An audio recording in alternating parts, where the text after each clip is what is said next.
Hello again, I'm Leslie Skelly, a Senior Consultant with IDCON. The topic for this video is the roles and responsibilities of the maintenance trades in the execution of work.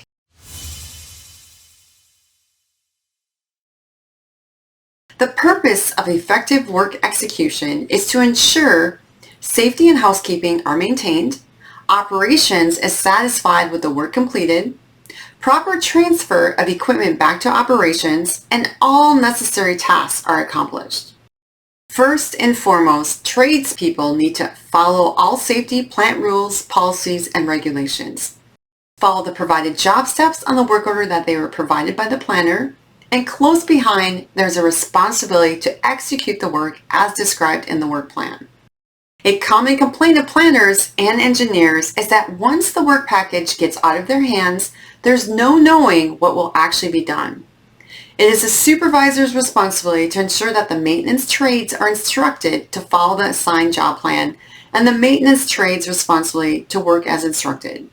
However, there will often be good, practical reasons to deviate from the work plan.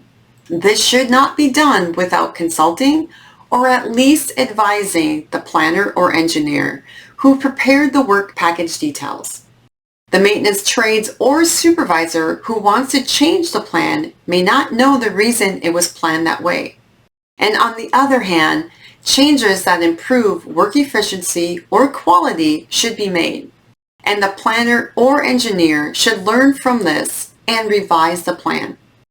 It is many small changes that are recorded and implemented that over time result in world-class performance.